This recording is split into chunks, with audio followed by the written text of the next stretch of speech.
समस्त पुराण ठारू सर्वश्रेष्ठ पुराण होउछन्ते श्रीमद् भागवत महापुराण। श्रीमद् भागवताख्योऽयं प्रत्यख्या कृष्णएव हि स्वीकृतोऽसि मया नाथं कृत्यर्थे भवसागरे।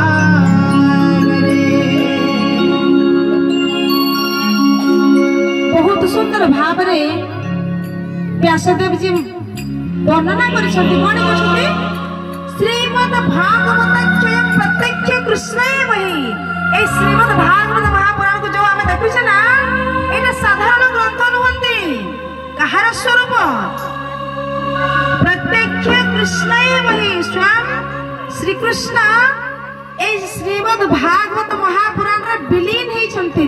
तांकर ज्योति स्वरूप को ए परम शास्त्र रे विलीन करिछन्ति। सथि पई तांको कहगला वाङ्मयी प्रतिमूर्ति। वाङ्मयी काहे कि ना जो नाद ब्रह्म शब्द ब्रह्म जो कहा जाए ना ए शब्द ब्रह्म स्वरूप होछन्ति ए श्रीमद् भागवत महापुराण।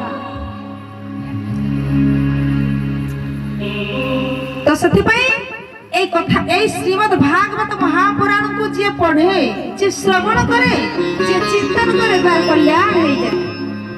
श्रीमद् भागवत प्रत्यक्ष कृष्णएव हि स्वीकृतोऽसि मया नाथं मृत्युर्थे भवसागरे। ए शास्त्र कौन करते ना ए आत्मा को परमात्मा को पाखरे पहुंचाने वाला काम ही करते। सेथि पई ताको कहा जाय परम शास्त्र। काहे कि शास्त्र मानकर शास्त्र अटे सेथि पई ताको कहा गला परम शास्त्र।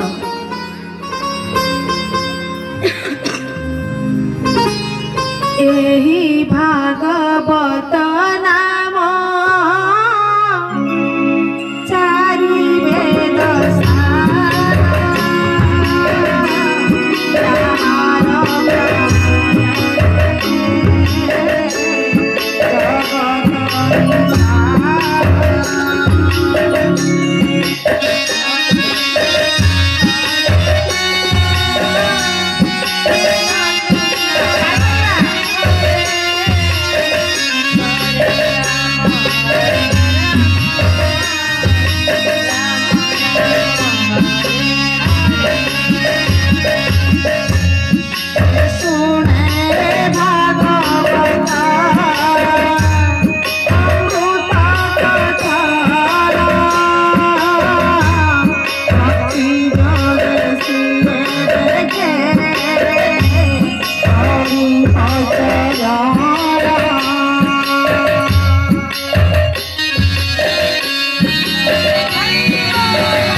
चारि वेद आ चारि वेदर सारांश होचंते श्रीमद् भागवत महापुराण।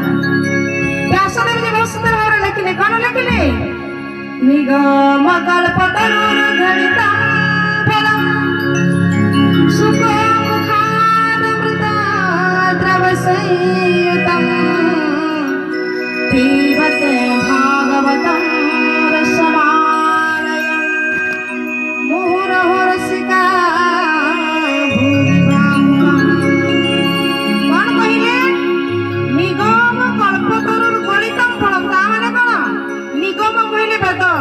कल्पतरु कहले कल्पतरु काहे को कहा जाए स्वर्ग रे जो कल्प वृक्ष थाए ना सेई कल्प वृक्ष मूल रे जाईकी यदि भक्त जे भी हो ना काहे कि सेई कल्प वृक्ष रो तळे जहां भी चिंतन करंती जहां भी मानसिक करंती सेई कल्प वृक्ष तांकर मनस्कामना पूर्ण करि थांती। ठीक सही भलिया ए श्रीमद् भागवत महापुराण होचंती कल्प वृक्ष।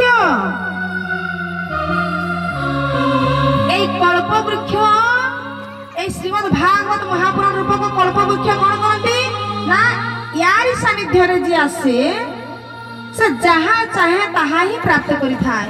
ଯାହାର ସନ୍ତାନ ସନ୍ତତି ବି ନଥାନ୍ତି ନା ସବୁ କିଛି ମୂଳ ମନ୍ତ୍ର ଏଇ ଶ୍ରୀମଦ୍ ଭାଗବତ ମହାପୁରାଣରେ ଅଛନ୍ତି।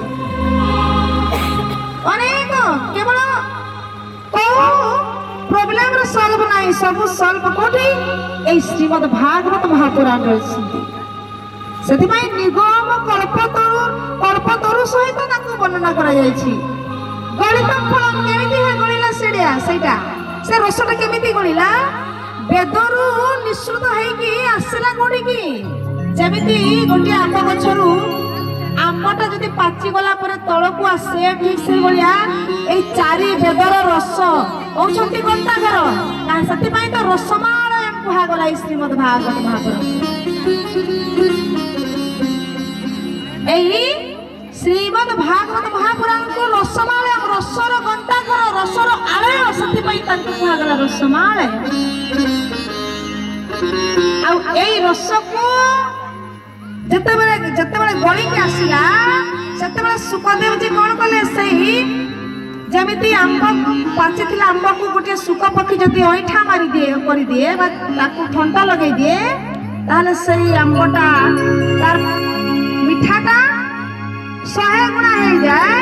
ଠିକ ସେଇଭଳିଆ ଏଇ ଶ୍ରୀମଦ୍ ଭାଗବତ ମହାପୁରାଣ ରୂପକ ଯୋଉ କଥାମୃତ ଯୋଉ ଅଛନ୍ତି ତାକୁ ଏଇ ସୁକଦେବ ରୂପକ ସୁକପକ୍ଷୀ ସମସ୍ତଙ୍କ ମନ ଭିତରେ ଗୋଟେ ପ୍ରଶ୍ନ ଉଠୁଥିବ କଣ ନା ଏଇ ସୁକଦେବକୁ କାହିଁକି ଏଠି ରଖା ହେଇଛି।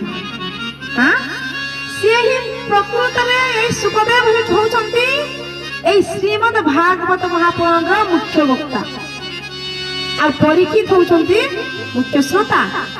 ଏମିତି ତ 6 ଜଣ ଭାଗବତ କହିଛନ୍ତି ଆଉ 6 ଜଣ ଶ୍ରୋତା ବାହାରିଛନ୍ତି। ତାଙ୍କଠୁ ଏଇ ସୁକଦେବ ଏବଂ ପରୀକ୍ଷିତ ସମ୍ବାଦ ଯୋଉ ଅଛି ନା ଏଇଟା ହଉଛି ଅନ୍ୟତମ। ସେଥିପାଇଁ ଆଜି ସୁକଦେବ ମହାରାଜଙ୍କୁ ଏଠି ସ୍ଥାପନା କରାଯାଇଛି। ବୋଲେ ସୁକଦେବ ଜି ମହାରାଜ କି। এই কাহিনীটা ସମସ୍ତେ ଜାଣିଛନ୍ତି ନା ତାକୁ କହିବା ପାଇଁ ପଡିବ।